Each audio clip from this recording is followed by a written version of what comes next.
Shalom tout le monde, j'espère que vous allez bien. Alors dans cette vidéo, nous allons voir quel langage de programmation on pourrait prendre pour 2024.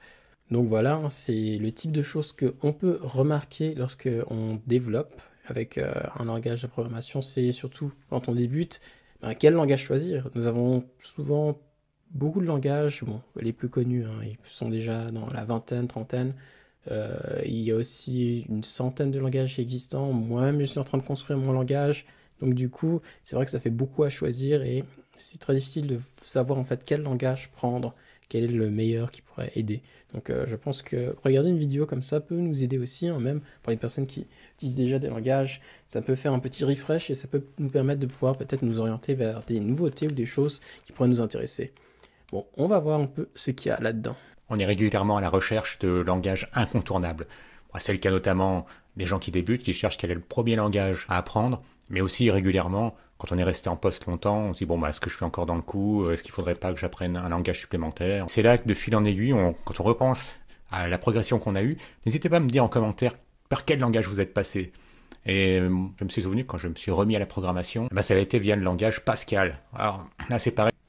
Ouais, c'est vrai que je me suis rarement posé la question, mais je pense que je mettrai ça aussi dans les commentaires. Donc par quel langage je suis passé. Et c'est vrai que mon histoire est un peu spéciale, parce que j'avais commencé avec du JavaScript, je pense. Ouais, c'est avec du JavaScript que j'avais commencé. Non, Java d'abord, puis JavaScript, puis après Python, puis après, bon, j'ai touché à quelques autres langages et tout. Il y avait aussi R, il y avait surtout après Rust, c'est celui dans lequel en fait je suis le plus resté. Et j'ai aussi touché à d'autres NIM. Je pense certains autres que je pas encore cités. Bon, C++ aussi j'avais touché un peu. Je pense que j'avais aussi touché un peu à d'autres langages, mais c'est surtout là-dedans en fait où je suis allé quoi. Donc c'est vrai que lorsque je regarde mon parcours, bon, parce que vu que j'avais un parcours un peu plus scientifique, j'ai plutôt pris en fait l'orientation parce que c'est vrai que dans notre université, on nous disait qu'on voulait nous rendre agnostiques au langage de programmation, mais la majorité des cours étaient en fait en Python. Donc c'était justement un peu une différence entre la théorie souhaitée et ce qu'on a pratiqué finalement.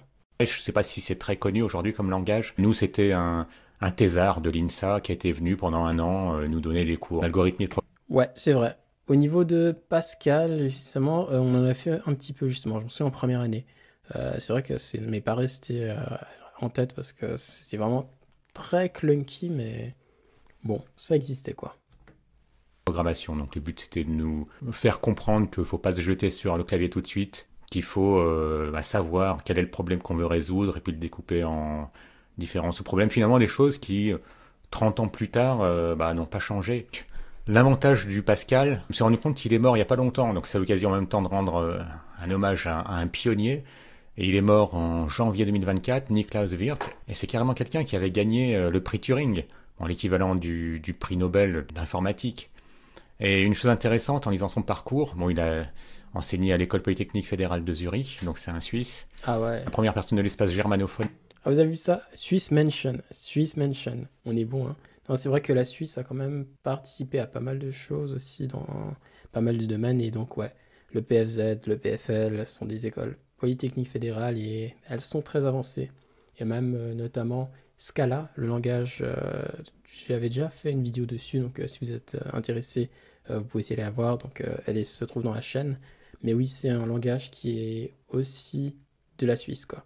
Donc, made in Switzerland. Je crois que Pascal aussi, c'était suisse, si je ne me trompe pas. Et il restait peut-être encore Prologue. Peut-être Prologue. Donc, ouais.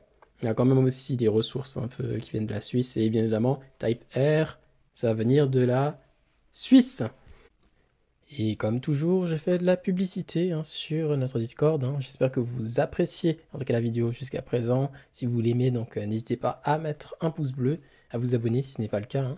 Donc ici, nous avons aussi un Discord. Donc si vous voulez peut-être avoir plus d'interaction avec nous, peut-être déposer vos idées, donc vous avez en fait un Discord pour WeData. Donc là, vous pouvez vraiment parler de différents sujets, différentes choses. Donc ça, c'est vraiment quelque chose pour vous. Donc nous avons un général, là nous donnons nos informations générales, des informations sur WeData, nous avons aussi des news. Donc là vous pouvez aussi poser vous-même vos propres news. Donc si vous avez fait des découvertes, des choses comme ça, donc vous pouvez aussi les partager. Vous avez des discussions en français. On a aussi des anglophones, hein, donc de temps en temps, vous pouvez aussi parler avec eux. Donc là-dedans, c'est vraiment là où je mets mes idées. Donc parfois, c'est là aussi on trouve des mèmes, peut les partager. On peut avoir aussi une zone avec des questions, si vous voulez poser des questions aussi. Donc ça peut être sur n'importe quel sujet. Vous avez aussi des discussions là où vous pouvez discuter et parler de tout. Donc là, c'est là où je m'en sers un petit peu comme un journal intime où je poste un peu mes dernières avancées sur le langage TypeR. Donc ça avance bien, en tout cas, actuellement.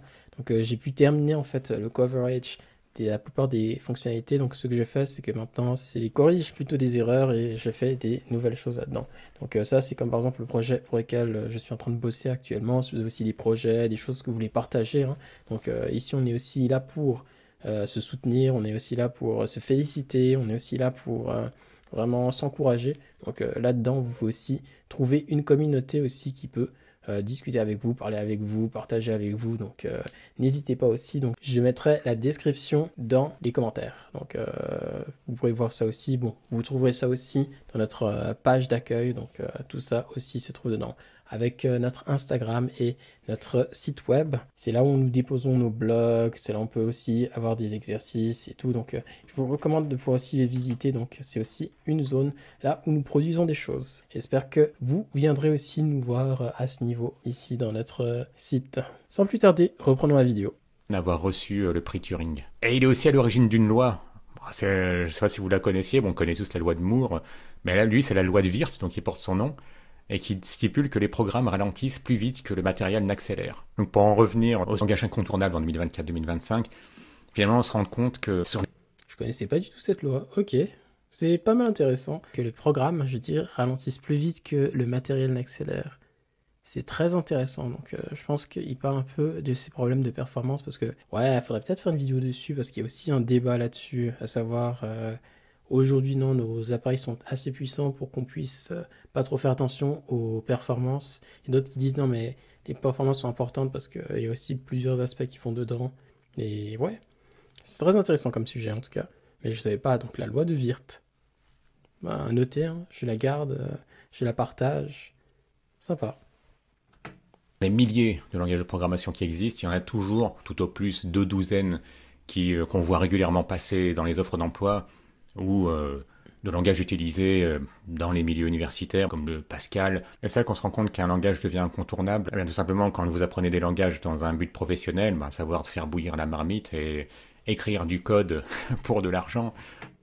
Oui, complètement juste, parce que je dois avouer que j'ai remarqué une vraie différence entre le milieu académique, donc dans les zones là où on fait plus de la recherche, du développement, etc., et le milieu professionnel, qui est plus aussi dans le moment où on est en train de pratiquer et de construire des choses. Et je pense que ces deux domaines ont leurs avantages et leurs défauts que je peux vraiment voir, et c'est vraiment dommage qu'il n'y ait pas un lien plus, ouais, plus fort, on pourrait dire.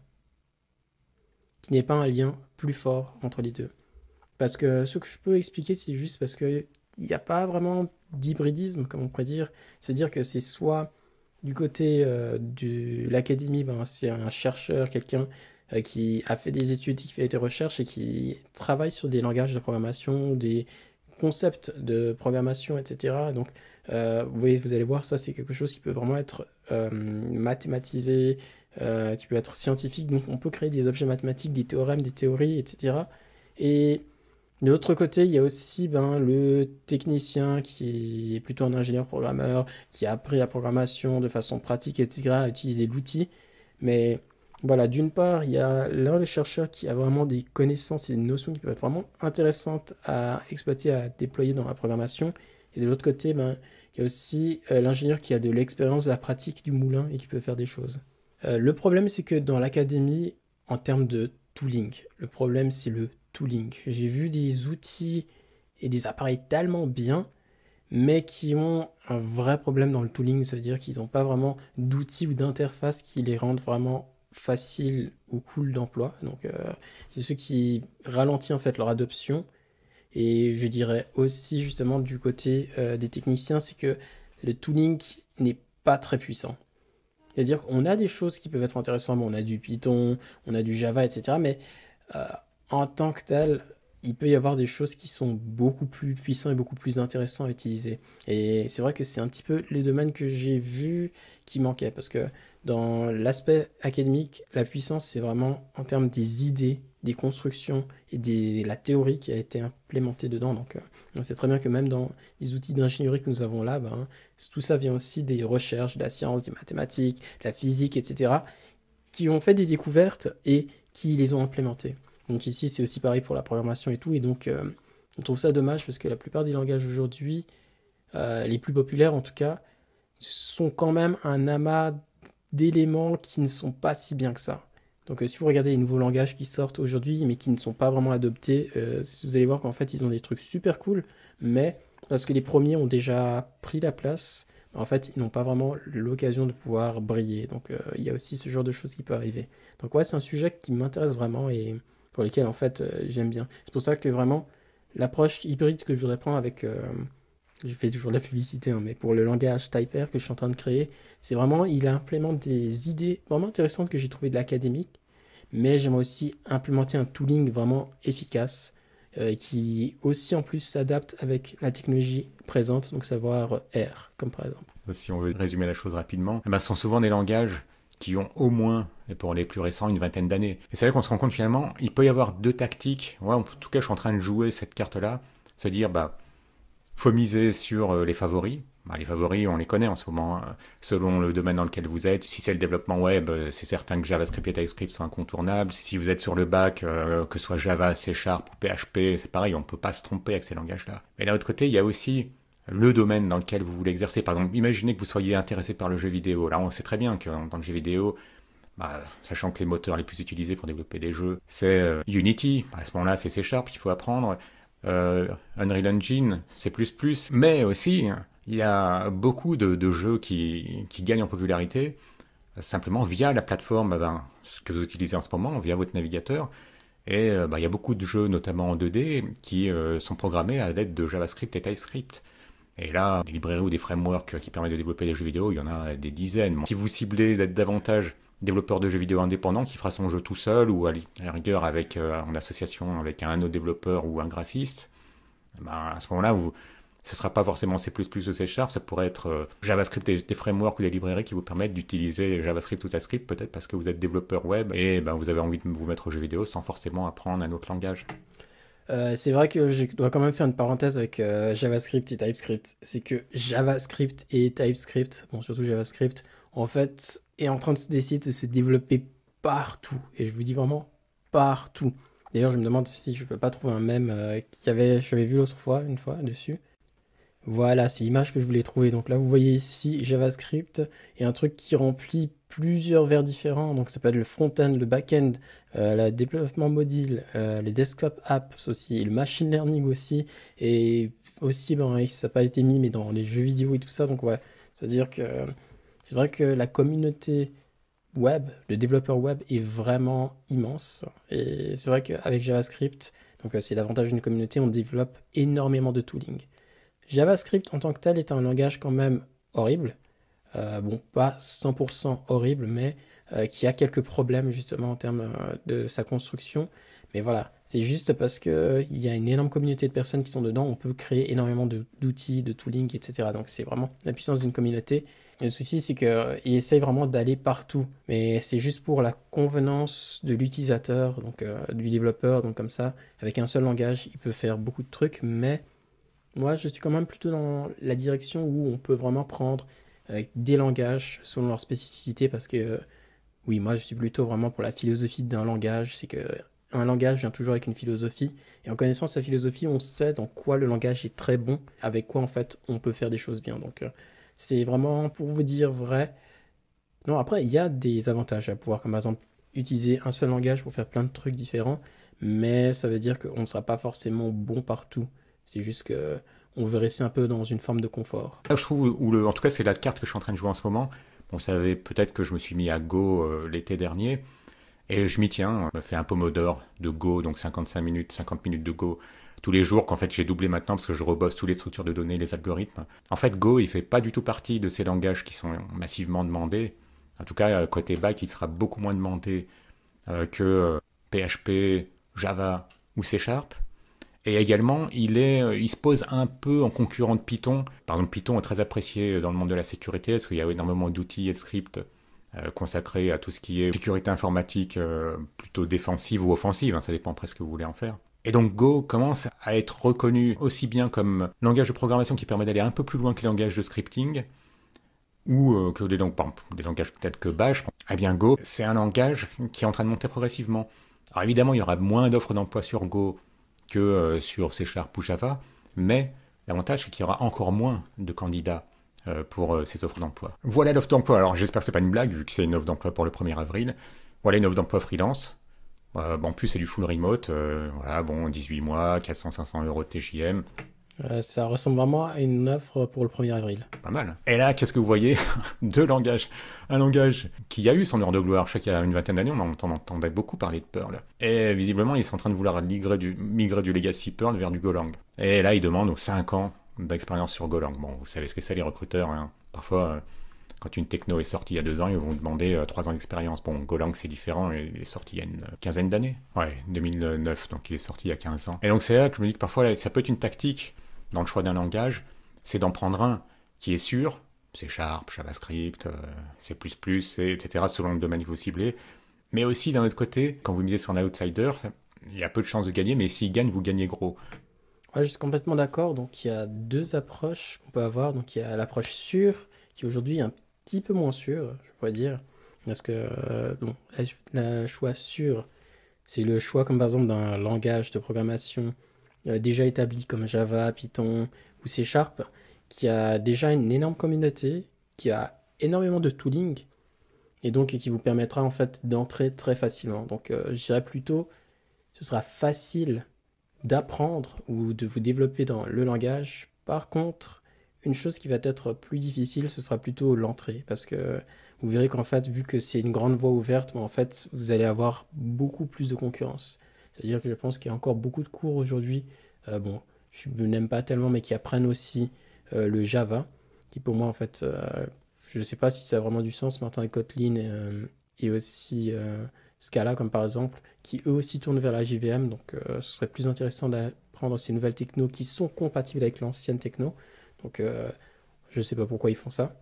Et donc, en fait, on se rend compte que ces outils-là, donc vous allez avoir de la concurrence, donc on va aussi demander beaucoup au niveau du marché du travail, c'est-à-dire on offre du travail, mais on va s'attendre aussi à ce que vous ayez pas mal de connaissances parce que on s'attendra vraiment à ce que, ouais, il y aura des personnes qui sont vraiment très fortes là-dedans. C'est comme, on peut parler du biais du survivant et tout ça, mais notamment comme par exemple si je veux me lancer aujourd'hui dans du foot, bah, ce sera plus difficile que si je me lançais comme par exemple dans du curling.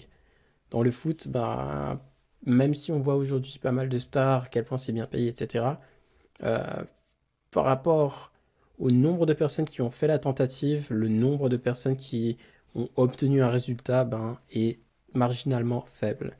Donc là, c'est pareil aussi. Donc, pour ce type de langage, ça peut être un peu difficile d'entrer dans un domaine avec ça. Mais quand vous êtes dedans, vous êtes vraiment bien. Aussi, l'IA est venue compliquer un petit peu les choses, hein, parce que voilà, nous nous retrouvons avec des langages qui sont vieux et qui ont déjà beaucoup de documentation. Les IA sont entraînées avec ces informations et donc sont capables maintenant de pouvoir aussi générer du code et même beaucoup plus efficace que plus de la moitié des débutants dans un langage. Et donc, ce qui fait qu'en fait, il faut aussi apprendre à manipuler, à maîtriser l'IA et que beaucoup de places de débutants ou de juniors peuvent tomber en programmation à cause de ça. Donc, c'est sûr qu'avoir des notions de base là-dessus ne sont pas forcément suffisants. Donc, par exemple, avoir des notions de base en HTML, CSS, JavaScript, c'est important de les avoir, mais ce ne sera pas vraiment suffisant pour pouvoir avoir un travail. Il faudra aussi avoir d'autres notions qui vont avec. C'est comme, on va dire, apprendre les opérations basiques, addition, multiplication, soustraction, division. C'est important de les avoir, mais ce ne sera pas suffisant pour tomber dans un job vraiment important. Donc, c'est vraiment l'un des points qu'il faut faire attention. Aussi, nous avons la deuxième méthode qui est plus risquée, donc, dont il parlait justement, c'est d'apprendre en fait une nouvelle techno, quelque chose qui n'a pas encore fait ses marques. Donc l'avantage, c'est que vous allez avoir très très peu de concurrence, à savoir que vous n'allez pas vraiment gagner en difficulté justement parce que voilà, bon, déjà l'entrée va être difficile, hein, donc être un peu plus difficile parce qu'une IA ne sera pas capable de forcément vous aider sur tous les points. Vous allez aussi avoir des difficultés lorsqu'il s'agira de, comme par exemple, oui, apprendre la chose, donc parce que peut-être vous aurez moins de soutien, moins de choses comme ça, mais aussi au niveau du job, parce qu'on aura peut-être moins d'offres à vous offrir dedans, mais lorsque vous trouvez aussi un job, ben, vous êtes bien. Vous êtes bien dedans parce que vous n'avez pas beaucoup de concurrence, on ne vous demandera pas forcément autant que si on vous demande cela à un développeur Python, comme par exemple là on a demandé 5 ans d'expérience dans Go. Pour une personne qui a fait 5 ans dans Go, on lui demandera pas du tout la même chose qu'une personne qui a fait 5 ans d'expérience dans Python, parce que dans Python on va demander beaucoup plus. Ici, dans Go, ce sera beaucoup plus simple. Donc oui, il y a ces deux approches, chacune d'entre elles a son propre risque, mais c'est aussi très bien de pouvoir faire ça. Donc je dis, bah, autant en panacher les deux, continuer à rester sur du dominant comme langage, comme JavaScript, TypeScript et consorts, mais miser aussi sur cet outsider. Les créateurs de Go, c'était des gars qui bossaient chez Google, et ils en avaient marre que certains de leurs programmes en C++, de très grosses applications, mettaient près de 25 minutes, je crois, ou 3/4 d'heure. Du simple au double, désolé, mais je ne me rappelle plus précisément, mais c'était long. Et ils se sont dit, bon, c'est pénible quand vous devez builder plusieurs fois par jour, c'est une grosse perte de temps. Et c'est aussi un langage donc qui cible clairement la performance. En gros, avec Go, vous pouvez créer des millions de threads. Alors, c'est pas des vrais threads, mais je crois que le terme c'est green thread. C'est des threads que vous pouvez lancer même sur un petit portable. Donc, il ne sera pas à genoux. Vous pouvez lancer des millions de threads pour lancer de manière concurrente énormément de tâches. Sa spécificité, c'est vraiment de pouvoir paralléliser très facilement vos applications. Et c'est aussi d'être un langage ennuyeux. Alors, ça peut paraître paradoxal. Donc oui, je voulais juste revenir sur le fait que oui, je suis aussi d'accord. Avoir cette approche double est vraiment importante.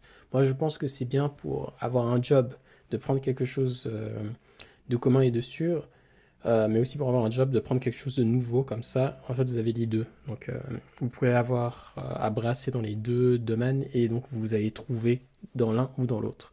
Donc, c'est vraiment important aussi. Bon, après, comme on dit, c'est pas aussi mauvais d'apprendre plus d'un langage parce que vous allez voir que vous allez gagner beaucoup plus en fonctionnalité. C'est vrai que Go aussi est vraiment très puissant en termes de concurrence et de Go routine, donc ouais, en termes de multithreading, il est très puissant.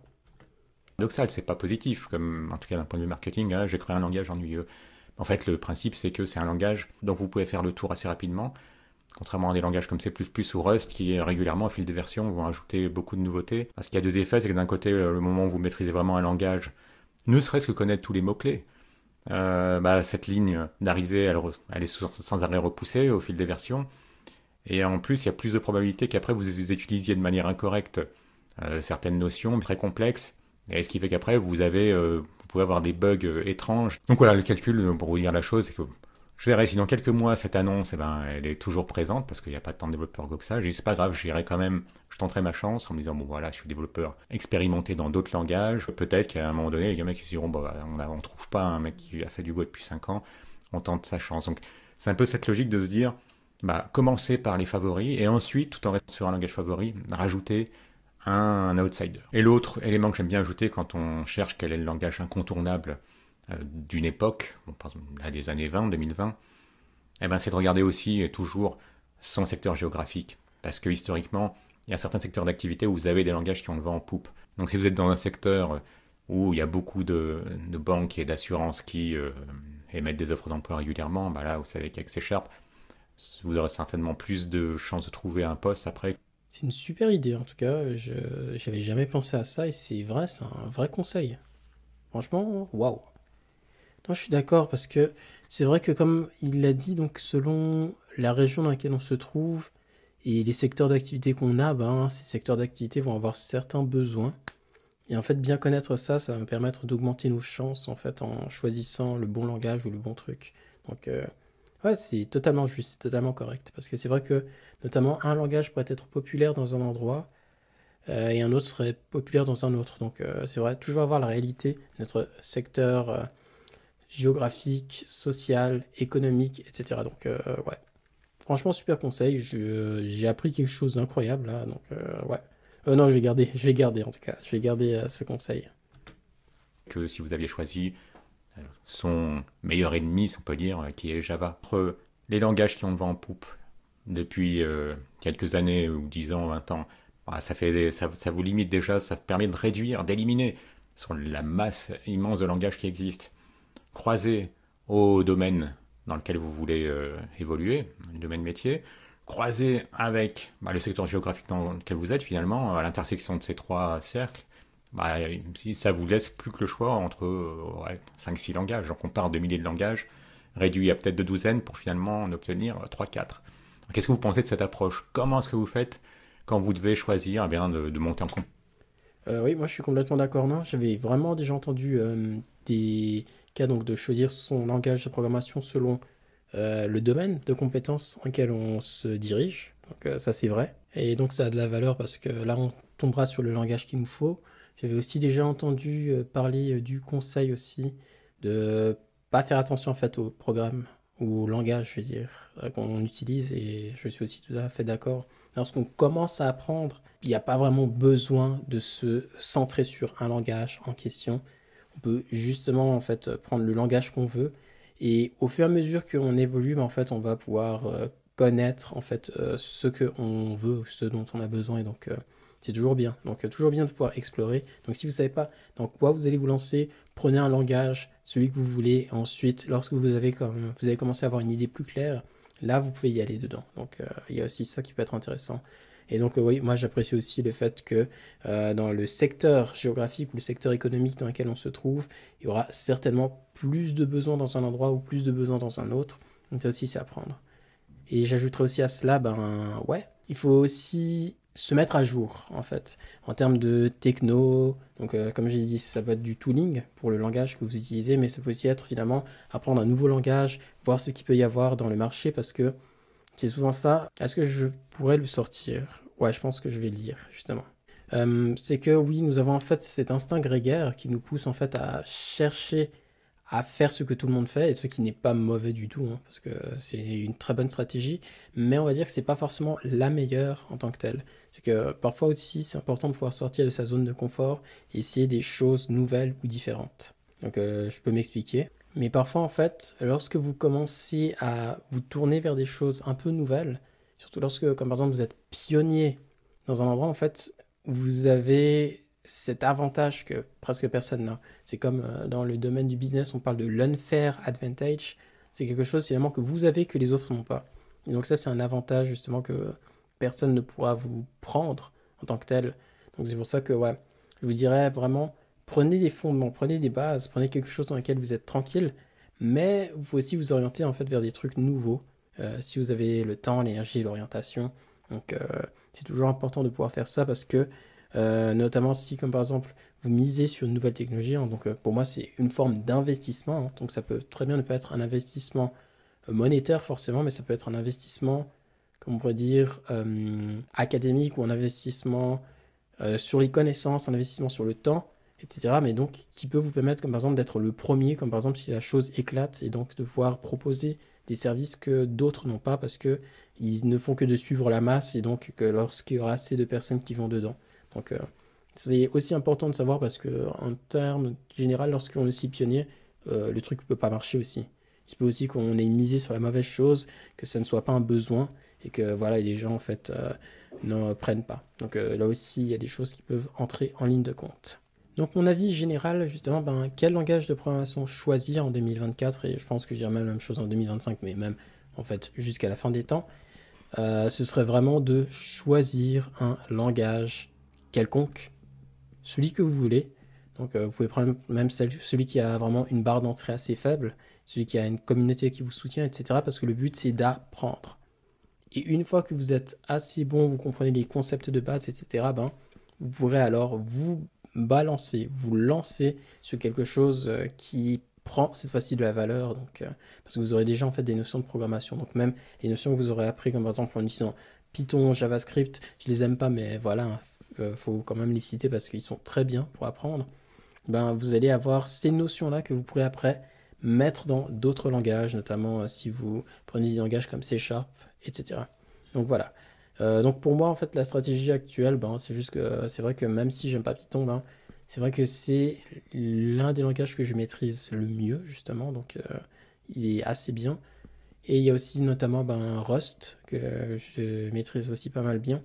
Après, j'ai toujours des notions, donc programmation fonctionnelle, programmation orientée objet, programmation concurrente aussi, qui peut être pas mal justement. Ben, tout ça, je peux aussi le téléporter, le mettre vraiment dans d'autres endroits, donc avec un autre langage de programmation. Donc, vous m'avez vu aussi essayer d'autres langages. Vous voyez que même si je fais des vidéos de l'ignorant, je ne suis pas toujours tout à fait perdu parce que finalement, il y a des notions qui reviennent, des notions qui se répètent et donc pour lesquelles en fait on a, ouais, voilà, il n'y a pas besoin de vraiment apprendre plus que ça.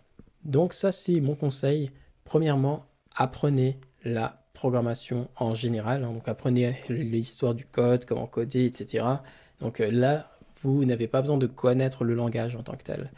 Ensuite, lorsque vous êtes assez à l'aise et que vous vous sentez assez bien, ben là, vous pourrez commencer à choisir un domaine qui vous intéresse. Donc vous savez que vous avez peut-être dans domaine à gauche, dans un domaine à droite, etc. Donc vous pouvez faire ça justement. Et donc là, vous devrez prendre un langage qui sera orienté sur le domaine de travail ou d'expertise pour lequel vous voulez aller.